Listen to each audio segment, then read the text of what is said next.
Fulham nil, Man United won. We did the most important thing today, and that was just to win. We haven't got any signings in, no problem. But the one thing we all wanted was whether that was an own goal again, like Butland did last week, whether that's a deflection, whether that's a goal like this. Anyhow, we just had to win today. And maybe the performance wasn't great because I'm going to get to some of the stats. But the game really revolved around what? You just needed to win. And we did that. Now, yeah, some players were poor. In fact, all the players were poor from both sides. All the players were poor. Nobody showed any star quality. And the game really came into its being probably around when Lisandro Martinez scored. Till then, it wasn't like Fulham was showing that they deserved to win. It wasn't like we were showing that we deserved to win. It was more a game of who's going to crack under pressure first, or who is going to create something out of this world that will win us the game. And it just so happened that it was Martinez. Of all people, it was Lisandro Martinez, looped the ball over Leno, and now we win. Again, I'll repeat, this game was just about winning. Why? Because let's say, right, hypothetically, we get 3 signings after this game. If we get 3 signings, who can really change the team? So players like Alvaro Fernandez, Patrick Dorgu, and maybe the Cunha or Mbuemo. Let's say we get 3 of these signings, then the level of the team goes up instantly. Then the team that we field against either Palace or against Leicester or Spurs will be 10 times better than the team that we fielded today. You know why? Just because of those 3 signings, they're going to bring in new star quality. Quality that is not associated with Man United at the moment. That is going to give other players confidence as well. So whether that's Zirkzee, whether that's Minor, whether that's Ahmad as well. All the players who are struggling at the moment, who can show way more, they will also get some confidence along with it. Once we bring in the signings, then we can talk about performance. So even if against Bucharest and even against Palace, if we don't have signings in yet, I don't mind if we can still scrape through. As long as by the 3rd of February, we can bring in the signings. As long as we get 3 players in or minimum of 2 players in by the 3rd of February, then I'm not fussed. Then I can actually wait. But the thing with signings is some people want it right now. I understand why, because you want to see the team improve at this moment in time. But you look at a few things like, till we sell Garnacho, we probably can't sign more than 1 player. So Patrick Dorgu is probably already crossing the limit, but that's about the most that we can spend without selling anybody. So if you want signings to go through, Garnacho has to go out. If you don't sell him, you're going to be stuck with him, and you're going to be stuck with this exact same squad of players. If you sell him on the other hand, we'll have much more money to spend, somewhere in the ballpark of 180 million. Now, even if we don't spend that 180 million, we'd probably still have around 100 million to spend. And once the sale clears up some space for PSR, then we will see things just improve dramatically. So we're not even that far, guys. But from this game, what else do we say? First of all, Onana, guys, it's been a minute, and we've been watching Onana get drastically worse. Yes, he kept a clean sheet. And now I need to point that out before I get to Onana's part. We did actually keep a clean sheet. I don't know how long it took, but in the Premier League, correct me if I'm wrong, I don't think we have kept a clean sheet under Ruben Amorim. Which is crazy when you think about the fact that he came at the end of November. In 2 months, we haven't kept a clean sheet in the Premier League. That is crazy. But finally, after all that, at Fulham, of all places, Craven Cottage, we have kept a clean sheet. Can you imagine, guys? The craziest part is, of all the teams that we've played so far, the only team that we could do a double against was Fulham. Of all the teams it could have been, it was Fulham.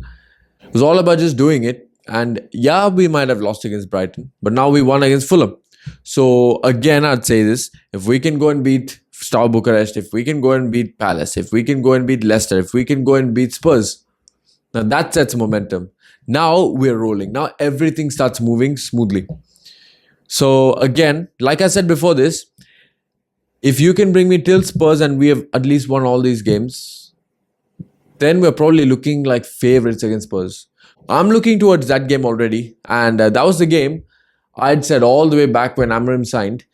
That was the game I would say well, has the manager actually been able to do stuff? And if he gets in his players, as long as I see a performance against Leicester, because it's already round of 32, we're getting close to round of 16, plus new signings should be in by then. And if the new signings are in, the manager would probably want to play them. And if we play them, we're probably going to see football. And if we can see a proper game against Leicester, then take it to Spurs and win at Spurs, no matter how bad they are. That is a statement of intent. Because this season we've already lost to Spurs twice. We are not losing a third time. I am so confident with that. The way Spurs are playing, as long as we are a bit more defensively astute and as long as a few injuries remain for them, I don't see us losing. I don't see us losing at Spurs. But anyway, that's a far way away. Coming back to today's game. Now, if hypothetically you were to look at stats and say who's better, yes, Fulham marginally deserve to win more than us. But when you say margins, these are not the margins which you can determine for all that. Because if you look at this, 51% possession for Fulham. So pretty much even. Now, this on the other hand is way more indicative that Fulham should have won. 9 shots and 3 on target. Now, if you guys really believe in XG like that, then 0.67 for Fulham. And we have just 1/3 of that.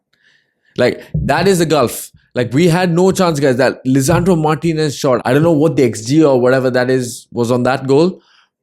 But it can't have been more than 0.1.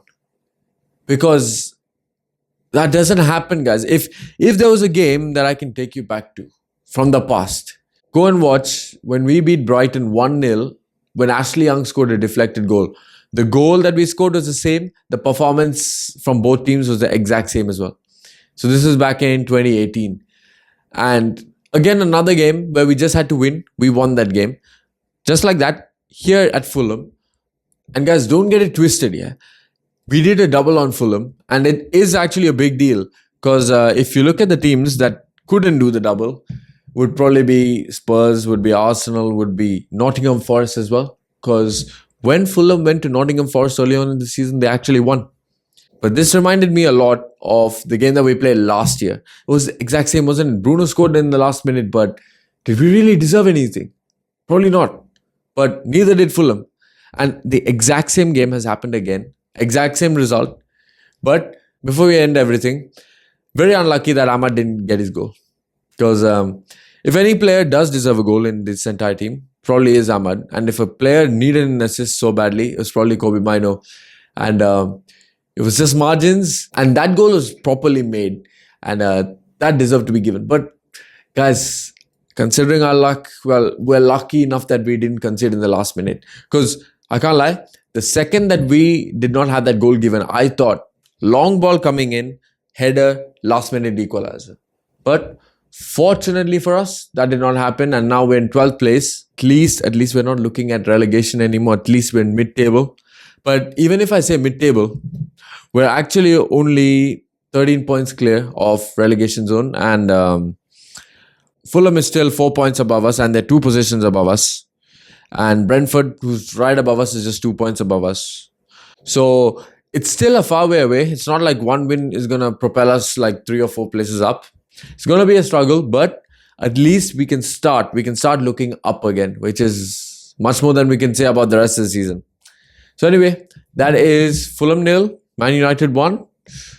The most important thing was to win, and we won. And now we look forward to Star Bucharest on Friday. So see you all in the next one.